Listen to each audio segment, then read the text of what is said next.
Welcome to Digital Notes Hub. Today is the fourth part of Basics of Computer series. For the link of previous parts of this series, you can either click on the icon that is above in this video, or you can check out the description box. Today you're gonna learn about the memory devices.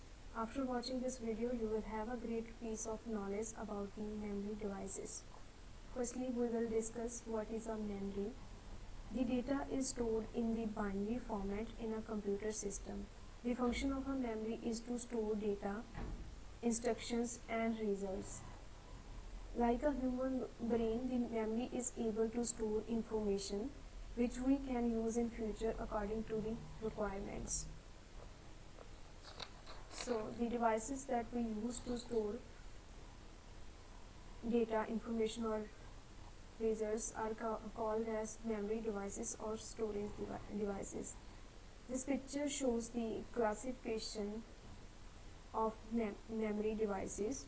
So we can divide memory devices into three parts, and further these parts are divided into various parts as you can see in this picture. So there are three types of memory devices, that is primary memory, secondary memory and cache memory. Primary memory is further divided into two parts, that is RAM, random access memory, and ROM, read-only memory. There are two types of RAM: SRAM, static random access memory; DRAM, dynamic random access memory. We will discuss about these types in the later part of this video. So our next type of memory is ROM. We can divide ROM into three parts: PROM, programmable read-only memory; EPROM, erasable programmable read-only memory; and third one is EEPROM, electrically erasable read-only memory. Now we will discuss the types of secondary memory.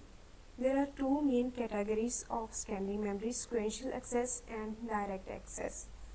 The magnetic tape is an example of sequential access, and magnetic disk, optical disk and flash memory are the examples of direct access secondary memory. And the last type of memory is cache memory. So now we're going to discuss about these memories. Firstly, we will discuss about primary memory.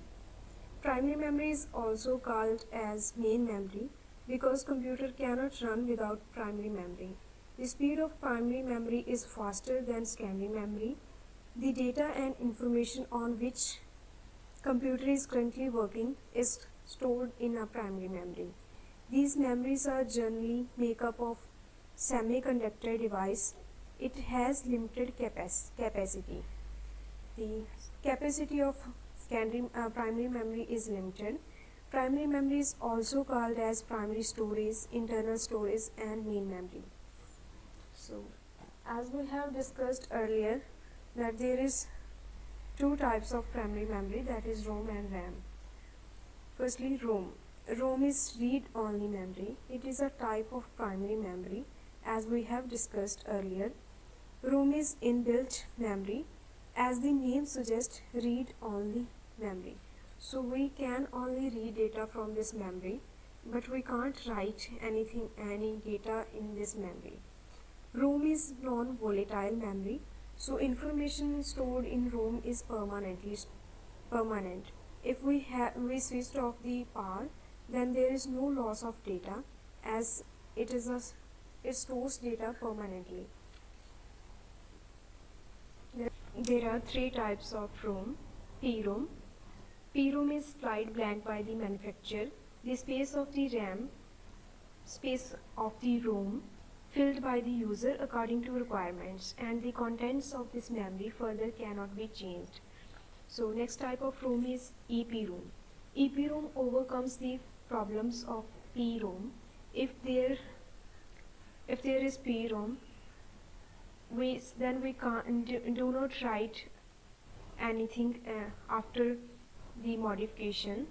or if we need some modification or we need to some add more data in the PROM, then PROM does not allows the user to write the code again.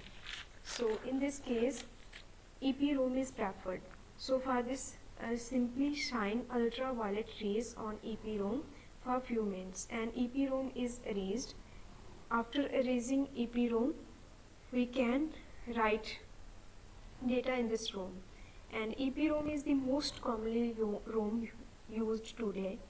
Most commonly used ROM today. EEPROM. As the technology developed, the shortcoming of every problem can be achieved step by step. This is also seen in the case of EPROM. It's an easily reprogrammable memory. We can easily reprogram the chips of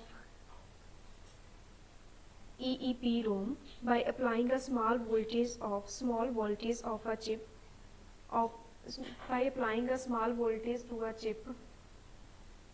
a chip instead of ultraviolet rays. So next type of primary memory is RAM, that is random access memory. In this memory we can perform both read and write operations. As in ROM, we can only read the data from ROM. RAM is not permanent memory. As the power is switched off, the memory also removed from the RAM. So RAM is volatile memory. So you have to frequently save the work on the on the storage disk so that you can use it further. Either the data get lost when the power is switched off.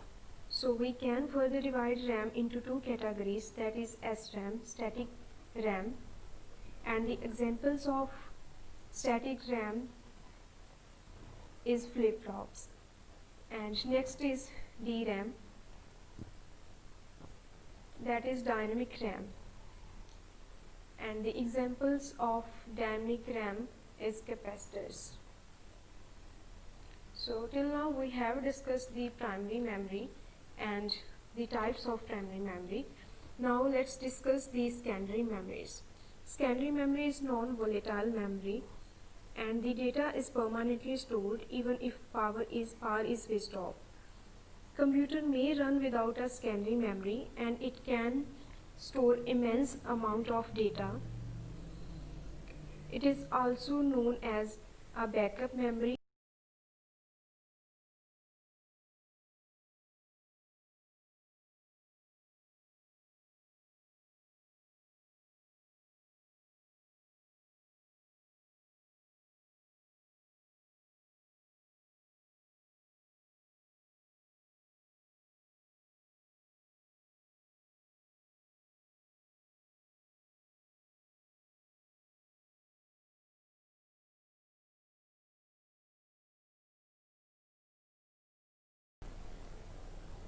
So we can divide the secondary memory on the basis of access, that is sequential access and direct access.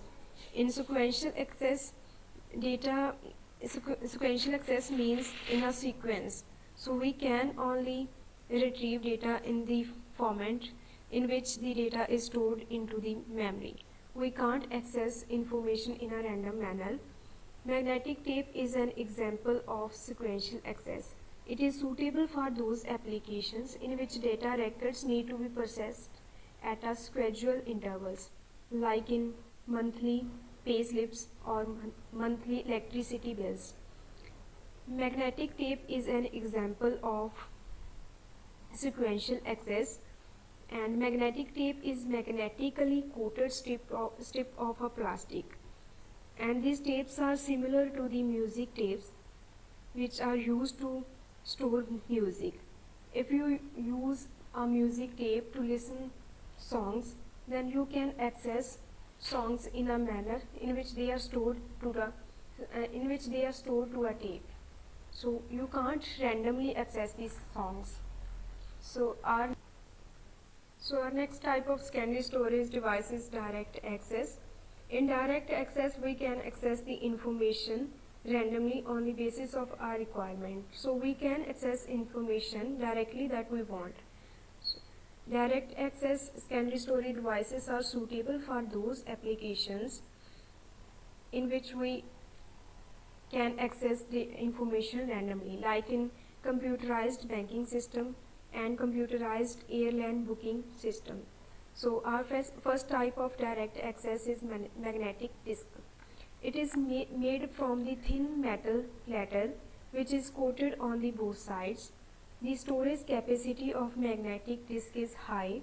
There is a read-write head in magnetic disk, and this head is used to read data from the disk and to write data to a disk. The example of magnetic disk are floppy disks and hard disks. Next type of secondary storage on the basis of direct access is optical disk. It is also a secondary storage device. In this, laser beam technology is used. As the data is stored in binary format in computer system, binary means zeros and ones. So to write 1, the laser beam is turned on, and to write 0, the laser beam is not turned on. And the examples of optical discs are CD, DVD and BRD, that is Blu-ray disc. And the last type of secondary memory on the basis of direct access is flash memory. Flash memory is also called as static storage device, and these memories are portable storage media. And the examples of flash memory are memory cards and pen drives. Till now we have discussed the primary and secondary memory. So now we have left with cache memory. Cache memory, all the recent instructions are stored in a cache memory, and this memory is very nearest to the central processing unit. Cache memory is expensive, and it is designed to increase the efficiency of a CPU. So let's take an example to understand the concept of cache memory. For example, if you visit any website and enter some details like your name or email ID, then the website cookie stores this information. And when next time you visit that site, the website shows that details, name or email as a suggestion. So cache memory is used to store recent instructions. So that's all for today. I hope you will like this video, and this video will help you to understand the memory devices. And if you like this video, then thumbs up and share with your friends, and do not forget to subscribe this channel for more useful videos. And you can also do visit on website, that is www.digitalnoteshub.com.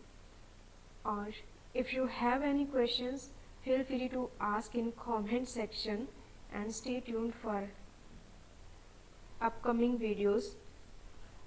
That's all for